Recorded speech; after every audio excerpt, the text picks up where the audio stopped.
horrible soldier's wife. Mandy stared at the well-dressed man standing in front of her, his words echoing in her head. Amanda Black. You have been served, he said with a slight sadness. There was dead silence in the office, and for a moment Mandy felt as if time had stopped. In her hand was the death sentence of a 5-year marriage.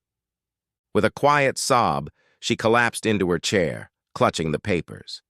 Slowly, the office began to come around. The stares, whispers, and disapproving looks began to build up. Suddenly, Mandy heard her friend's soft voice nearby. "Mandy, come on," Kit said softly, taking her friend's hand and setting her on her feet. "Let's get you to the conference room, away from that spotlight." The black-haired 30-year-old woman led her friend away from the gawking coworkers. Those who witnessed the show noted how Mandy went from a boisterous, flirty, fun-loving blonde to a battered woman in just a few minutes. Some saw it as irony or humor, others saw it as pity. Most already suspected the reason for the divorce. "How? I don't understand," Mandy stammered. "Things were just starting to turn for the better." She wrapped her arms around herself, as if the embrace would give her more strength. Kit put her arms around her, trying to comfort her friend. "I don't know, girl," Kit said softly. "Did Eric say anything? Any hints that this was going to happen?" "Just the opposite," she said, panting. "Like we were newlyweds again. I thought he was making up for lost time abroad." Kit only flinched slightly, but Mandy noticed it. Mandy mentally went over the last 4 months of her marriage in her head. Ever since Eric had come home from Afghanistan, their life had been incredible. It was even better than it had been since his return from Iraq 2.5 years ago. He was so passionate and sensual. "Oh, God," she thought. "Most of the time I can barely walk after this." She smiled sadly, wiping a tear from her eye. "It was so hot and exciting. I mean, after I got back from that business trip last week." Mandy's smile warmed a little. "Oh my God, Keith. Eric just wore me out.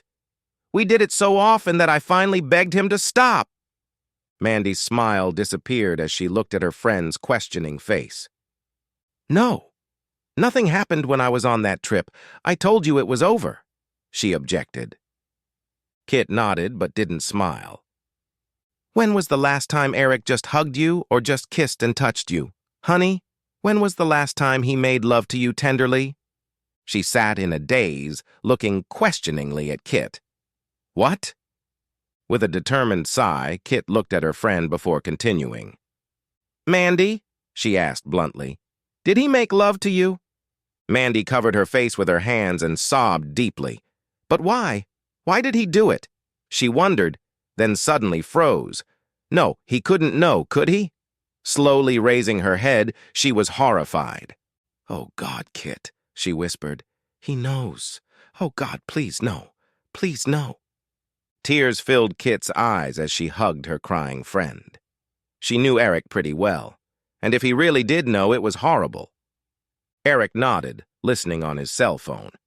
"Thank you, sir," he finally said when he heard that his wife had packages of photos and legal documents delivered. Hanging up, he turned his attention to his laptop. With a simple click, he set in motion a process that would change his unfaithful wife's life forever. She'll remember for the rest of her life, he thought, picking up the phone and dialing the number. "Hello, this is Human Resources," came a pleasant young voice. "What can I do for you?" "Mr. Davis, please," Eric said coldly. "This is Eric Black." "Oh, Mr. Black," said the girl quickly. "Let me transfer you." A few seconds later, Eric was talking to the unsmiling man. The conversation was short. Neither of them raised their voices, but the hostility did not go unnoticed. Finishing the conversation, Eric took a deep breath.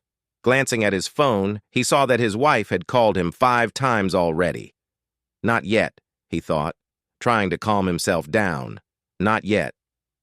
There was a sharp knock on the conference room door. When Kit opened it, she immediately recognized the 3 men standing before her.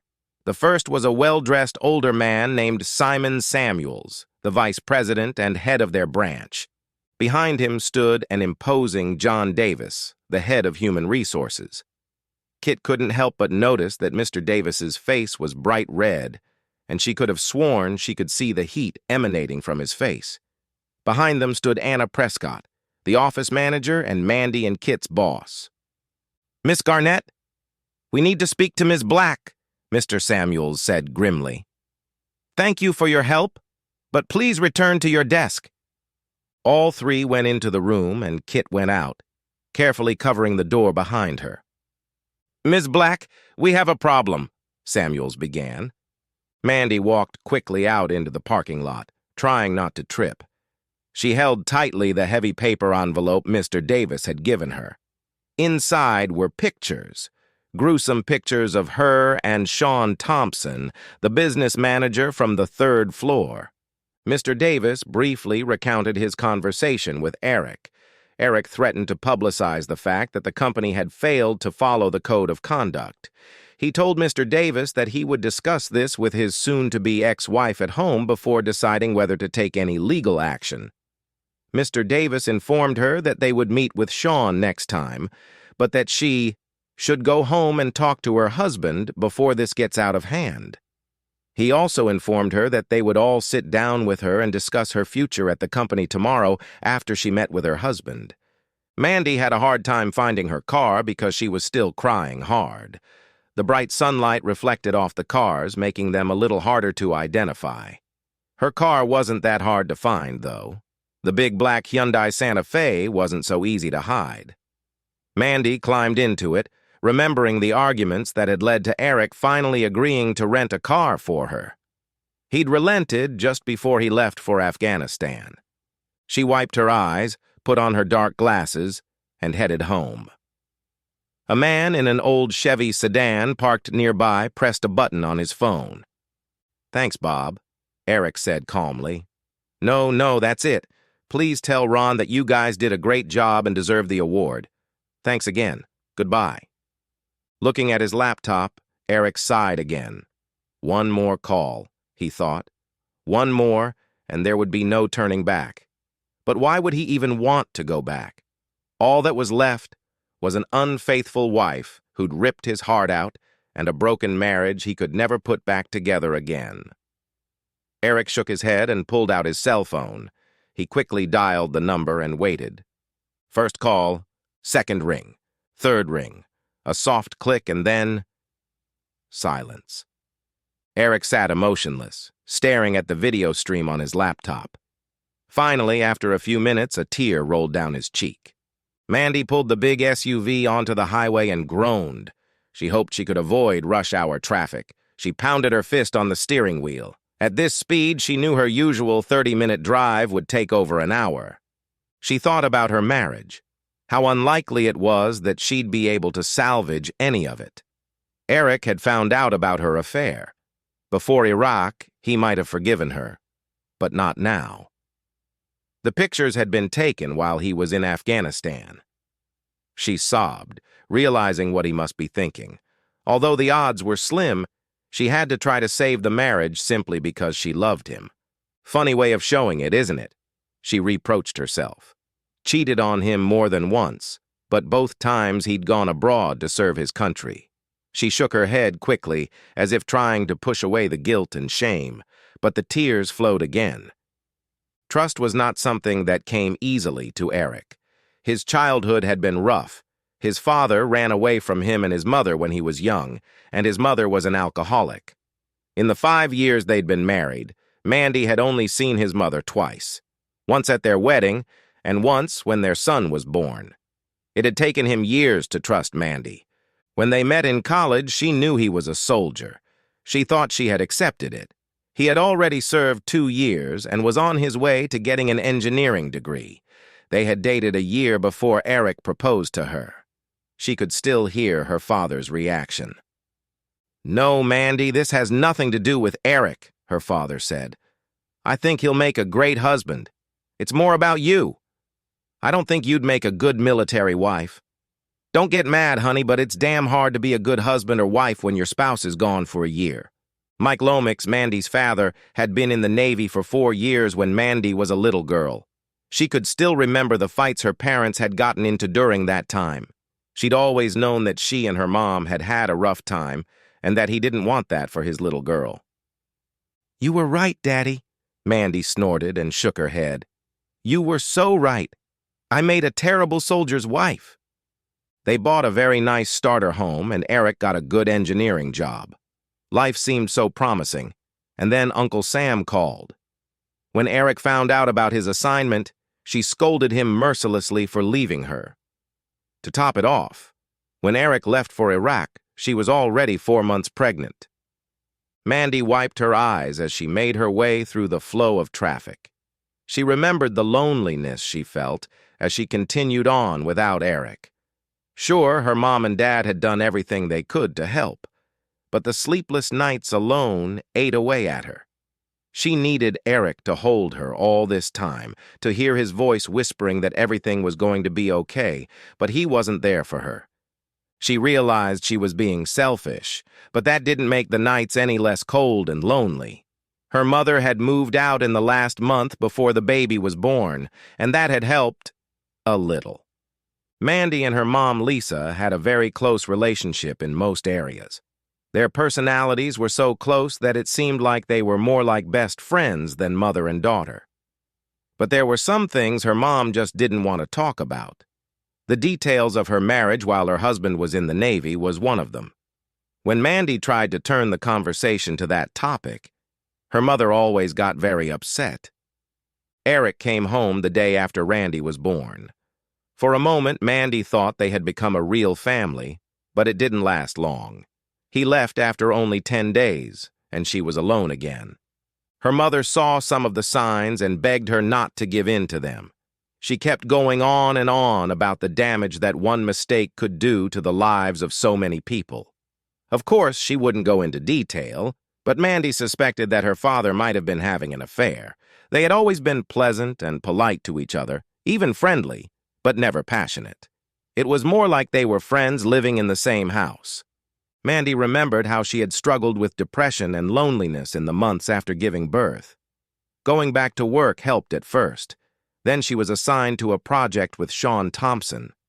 Where Eric had the rough, handsome looks of a neighborhood boy, Sean could be a male model. His soft baritone and handsome smile made Mandy's heart skip a beat whenever he entered the room. He held himself with such confidence and made such an impression. She knew he was married to an attractive, wealthy society lady from New York. She and her children had moved to the area just a couple of years ago. She had even met his wife at a party once. She was beautiful, cosmetically speaking, and her personality was perfect for one of those housewife reality shows. But that only made Sean even more arousing. Just a month after they started working together, she gave in to temptation. "Gave in?" She wrinkled her nose. "That's bullshit. I'm the one who flirted with him." A short 2-day business trip with the project team gave her the opportunity to turn that flirtation into a full-blown romance. They dated a few more times, but she cut it short just before Eric returned home. Upon his return, Eric had changed. The carefree country part of him seemed to have died. She knew his trip had been difficult and that he'd lost some close friends while he was there. She even remembered his phone call the day after the worst had happened. The Hummer in front of him had hit an improvised explosive device, killing 3 of his friends and maiming another. Eric took it hard. Mandy remembered letting him cry on the phone because there was little she could say to comfort him.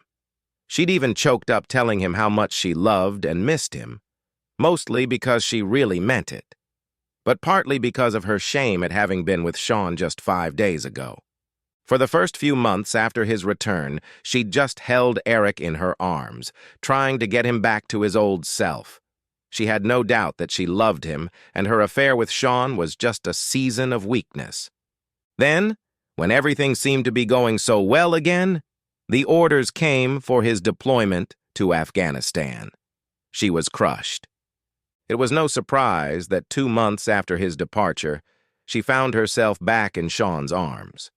She knew there was no excuse, but in the end, the loneliness and fear overpowered the guilt. She had pursued Sean again, and it had taken all her charms to lure him away from the marketing girl he had started hanging out with after their affair had ended. She felt her face flush with shame at what she'd done. "Of course you're ashamed, but that didn't stop you, did it?" Mandy reprimanded herself. She tried to hold back the tears but couldn't, feeling the self-loathing pouring out with each new tear. Sean had spent several weekends at her house. He had even managed to talk her into taking on another project. For a moment, Mandy even considered leaving Eric. Then reality set in. She, Randy, and her parents traveled to Fort Bragg, North Carolina to meet Eric when he returned for R&R. The trip there was stressful, to say the least. Mandy was sure her parents suspected her, but they hadn't told her yet. Then she saw Eric, and all worries vanished. When he put his arms around her and kissed her, she remembered why she'd married him in the first place. They spent every hour revitalizing their marriage and strengthening their family. Mandy smiled weakly as she remembered that time. Eric had been so passionate, so tender, so incredibly loving that she had sworn to herself at that moment that she would remain faithful to him for the rest of her life. Then Eric told her that he wasn't going back into the army, that he was going to be a civilian 4 months after returning from Afghanistan. She cried openly, knowing that soon they would be a real family again. When she returned from Fort Bragg, she severed all relations with Sean, much to his disappointment and anger. She put everything she had into preparing for Eric's return. Mandy even started seeing a doctor about her fears and loneliness. She was diagnosed with clinical depression and began receiving counseling and medication. As the months went by, she felt herself getting stronger both mentally and emotionally. Every day she vowed that she would make up for it all by becoming the best wife Eric could ever hope for. Finally, when he returned a few months later, she fulfilled her vows. She didn't deny him anything. Not her body, her attention, or any part of her love. Although Kit was right, things were different when Eric came home this time. He was more cautious and didn't share his heart as freely. She just thought it was because of what happened when he was overseas. Now she was beginning to realize that he already knew about her affair, and the thought scared her. Eric stared gloomily out the window, watching the light rain fall on those unlucky enough to get caught. He could tell that the small outbreak wouldn't last long. Soon the sun would shine again. Not yet, Eric thought. Not yet. He stared at the small dot on the laptop screen. It had been stationary for a while, but now it was finally moving. His wife's SUV had been stuck in traffic, but was now moving forward. Taking a deep breath, he looked at his watch. It was time to make the call. Depending on what was said, this could be the last time he spoke to the woman he had deeply loved for the last 6 years of his life. Mandy nearly twisted the steering wheel when her cell phone rang. A quick glance told her it was him. She said a short prayer, took a deep breath, and answered. "Eric?" "Yes, it's me," he answered. "Baby, please," she said, trying to suppress a sob. "Please let me try to explain, to tell you how sorry I am. Honey? Eric?" There was only silence. "Honey," she said, "are you still here?" "Yes, for the moment," he answered briefly. "Honey, where are you? Are you at home with Randy?" "I don't have a home, Mandy," he said, and his voice only gave away the pain for a second. "You took care of that." "Where are you?" "It doesn't matter, I'm just waiting." "For me?" There was hope in her voice. "Like you've been waiting for me, sweetheart?" Mandy couldn't hold back the sobs that caught in her throat. She had never heard so much pain and anger in his voice before, and certainly not in hers. "Eric, please, I have so much to say. I screwed up so badly, I know I screwed up. But I need to talk to you. There's so much I need to tell you. I love you, baby. Just you." There was silence on the other end of the line. "Okay, Mandy. Say what you need to say, but I doubt it'll make a difference. You slept with some other guy while I was gone. Not once, but many times. So what? You think you can say it's gonna make a difference? Please, Eric, please, for us, she pleaded through her tears. Don't leave us until I see you, please, baby. Don't leave us? He hissed. As you did to us? No, she screamed into the phone. I know what I did, but I never gave up on us. I was lonely and scared. I know that's no excuse, but that's the way it was.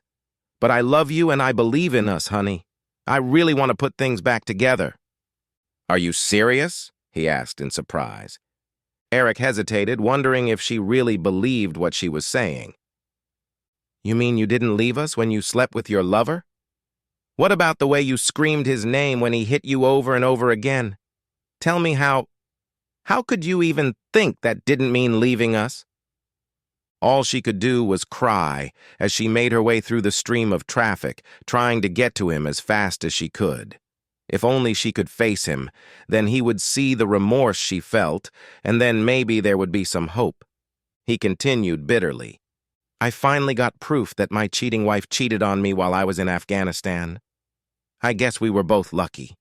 I think I could have killed you and that asshole if I had found out while I was in the States. After a few seconds, he sighed.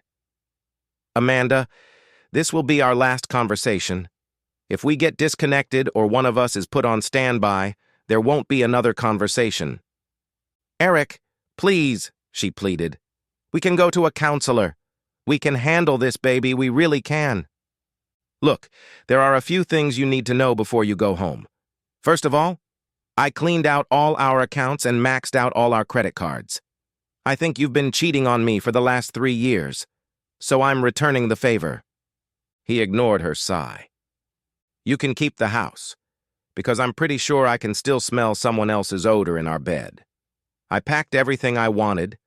It ended up only fitting in one suitcase, so the rest is yours.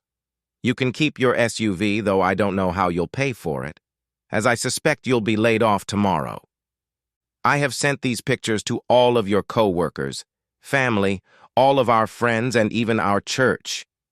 I have also sent them and a bunch of videos to several websites along with all your information. I suspect you're about to become very popular. Oh, Eric, no, Mandy sobbed. Why? Why don't you wait until we talk? I waited, Mandy, he said calmly. I waited 4 months after I came back, but you didn't say anything. And you wouldn't have said anything if you hadn't been caught, would you, baby? What could she have said? He was right. As for your little boy toy, Eric grinned. I almost paid him a little visit, but after a few meetings with his wife, I don't think it would be necessary. What a vindictive fool. You might want to give Sean a little warning. He'd better run. Seems his wife's family has some interesting connections to some very questionable people. I'd be surprised if little Sean makes it a year without an accident. She'll probably come after his little cheaters, too. Oh, wait. That includes you, doesn't it? Eric, please give me a chance to make it up to you. Mandy's cell phone beeped. Glancing at it, she recognized the number. Eric, it's Mrs. Johnson from next door. I told you if you disconnect, we're dead. His tone was threatening. Startled, Mandy answered softly. Okay, baby. I was just worried if something had happened to Randy. Randy's fine, Eric's voice softened. He's with me now, and he's sleeping soundly. She breathed a sigh of relief. Speaking of Sean's wife, Victoria, he said quietly, when the two of you went on your little business trip last week. He was interrupted by Mandy's cell phone ringing. It was another neighbor calling. Honey, it's Mrs. Watson. Are you sure Randy's okay? Yes, Randy and I are perfectly fine, Eric said in a tone so creepy that Mandy began to panic. He grinned. Now about Victoria Thompson. She's quite something. While you and that jerk have been acting like you should have been acting for the last 3 years, I spent 2 days getting to know his wife. Up close. Mandy gasped in anger and pain at her husband's betrayal. Her tears flowed again. I'd like to tell you that she's a hell of a lot better in bed than you are, but the truth is she's not, he declared. Between her whining about everything she wants and where, how, and when to do it, there's no time for pleasure. I'm sure Sean would agree. So congratulations, Mandy, you've won an award. Eric, stop it, please, Mandy begged. Please, just stop. She started sobbing again. She pounded her little fists on the steering wheel, shouting curses at the surrounding cars as they crawled forward. Her composure slowly returned to her, and she wiped away tears of frustration. Okay, Eric, she sniffled. You won. You got your revenge. You broke me. She was silent, waiting for his response, but all she heard was silence. But I still love you, Eric, she said quietly. There's no excuse for what I did. I know that. But all I'm asking for is a chance to make it up to you. I'm begging you, please. Please let me explain myself. There are some medical issues you should know about. If you ever loved me, please meet me. Please, baby. Medical reasons? He snorted. Postpartum depression, clinical depression, bipolarism. Heck, try post-traumatic stress disorder. In the end, it didn't matter, did it, Mandy? You went and made love to some other guy anyway. How did I know? It really doesn't matter. As soon as I did, I hired some men to follow you. They did a hell of a job, too, tapping phones and installing cameras all over our house, even putting one in our bedroom. Oh, Eric, she exclaimed. Do you really hate me so much that you're capable of all this? Is there not a drop of love left? Well, there was, he replied quietly, before I saw the video of you and him in our bed. Do you remember that time, Mandy, when Randy walked in on you? Mandy awed. Oh, God, no. Please, not again. Eric's voice was strained as he tried to control his emotions. Imagine how I felt as I sat there watching my 2-year-old son call another man daddy. Everything I felt for you died right then as I watched you put our son to bed with both of you. You fool! Eric's voice trembled. I guess I was lucky I didn't know that until we were at Fort Bragg. When I saw it, I was shocked. I almost got lost there, and I was in a place where you can't afford to get lost. Eric looked at his laptop and saw that Mandy was almost home. A cruel smile contorted his handsome face as he continued in a cold tone. As for hurting you, Amanda, I haven't even started yet. I still have a few more. He heard Mandy gasp. Oh my God, she whispered. Surprises, he finished. Mandy pulled her SUV over to the curb and watched in horror as flames engulfed what had once been their home. Like I said, Amanda, the house and everything left in it belongs to you. Mandy shook, still not believing her eyes. Damn, Eric, what have you done? That's a rhetorical question, isn't it? Said Eric with a smirk. I was trained to build under combat conditions, Mandy. Doesn't that make sense? I might know a thing or two about destruction, too. Where's Randy? She shouted. Damn it, Eric, where the hell is my son? Our son is sitting 3 feet away from me, sleeping in his car seat. So tell me, he said mockingly, can you read the message I left in our front yard? What? She mumbled. What message? Oh my God. Eric grinned. I wasn't sure people would be able to read it from the ground. But news helicopters, they must enjoy the words cheating wife scorched on the front lawn. I wouldn't count on the neighbors' sympathy, he continued. I've posted the pictures all over the neighborhood and paid a few teenagers to hand out extra copies around the block. He paused for a few seconds and listened to his wife's sobs. Mandy? You might want to think, Eric said bitterly, about where you're going to sleep tonight and in the near future. I guess you could sleep in your SUV until they come and get it. Or maybe... No, I doubt Sean will be able to help. I'm sure Victoria's already skinning him alive. I guess that just leaves your parents. I wonder how your dad would feel about having 2 cheaters living under his roof. What? Mandy sobbed through her sobs. Mandy, are you really that stupid? You always told me your father cheated on your mother when he was in the Navy. Your mother cheated on him. Mom! she asked in a trembling voice. Eric laughed cruelly. Oh, yes. Your father told me a little bit about it after I got back from Iraq. Why do you think he did it, Mandy? Do you think he suspected his little girl was cheating on her husband just like her mom? But unlike your father, Eric continued, I can't live with a cheating wife for the rest of my life. Maybe he stayed for you or maybe he still loved her, I don't know. It's his decision. Mine is to start over and hopefully find a woman I can spend the rest of my life with. I'm sure I'll find someone who can love me, be faithful, and be a good mother to Randy. Please, Eric, Mandy sobbed. I can be that kind of wife, just give me one more chance to show you. And I'm already a good mother to Randy. I'm the only mother he needs. I guess that's what the court has to decide, isn't it? He said calmly. Of course, the fact that I burned down our house and effectively bankrupted us probably won't go in my favor. Eric saw a young man in a t-shirt and baseball cap get out of the cab and stop at the curb, looking in his direction. Eric flashed his headlights twice, and the guy headed toward him. Okay, Mandy, Eric said calmly, looking at his watch.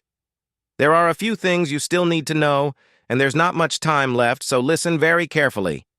First, so your bosses don't get too worried about my threats. However, Victoria is filing a similar lawsuit and will probably win. I think the court will really like both her and all the evidence I gave her. As for me, Eric coughed, well, I don't like my chances in court, so I took the job overseas. I think Randy and I would really enjoy it. No! Mandy yelled into the phone. You can't take my baby! Actually, stupid. He's my son, and I can. Don't, Eric, please, she begged. He's my son, too. Amanda, he said calmly, in a few years he won't even remember you. But don't worry, I'll send you pictures of him at Christmas, and we'll even call on Mother's Day and his birthday. Since we won't know where you'll be, we'll just call your parents. Mandy cried bitterly, realizing the hopelessness of her situation. Eric sat for a while, concerned and somewhat alarmed by his own actions. He knew he wasn't going to send her pictures or call her. The thought of her desperately waiting for calls that would never come, and reliving that revenge for years to come, was more cruel than he had previously thought. Goodbye, fool, he said coldly. I hope you rot in hell. He wiped a tear from his cheek as he listened to her hysterical screams begging for a son and hung up the phone. Captain Black? Asked the guy in a tank top standing in front of him. Not anymore, Eric smiled weakly. I'm just Eric Black. Well, at least for a while longer. The young man grinned and handed him an envelope with the numbers and passwords to the offshore bank accounts into which his funds had been transferred, minus some fees, of course. Here are passports, photo IDs, and plane tickets for Marcus Gray and his son Michael Gray, the teen said, smiling. Eric smiled even wider and began putting his old IDs and 2 SIM cards from his cell phones into a small metal bucket. Smirking, he took a lighter and melted them into a small puddle of blackened plastic. Then he took a small hammer, smashed both phones, and tossed the remnants into the bucket. Satisfied with his work, he tossed the bucket into the trash can. That was better than I could have imagined, Eric grinned. He quickly pulled out his car keys and handed them to the kid. Tell Bob and Ron thanks for the rental, he said quietly. To whom? The young man asked with a wide smile on his face. I apologize, Eric grinned. I must have made a mistake. A few minutes later, Eric was already checking luggage at the airport.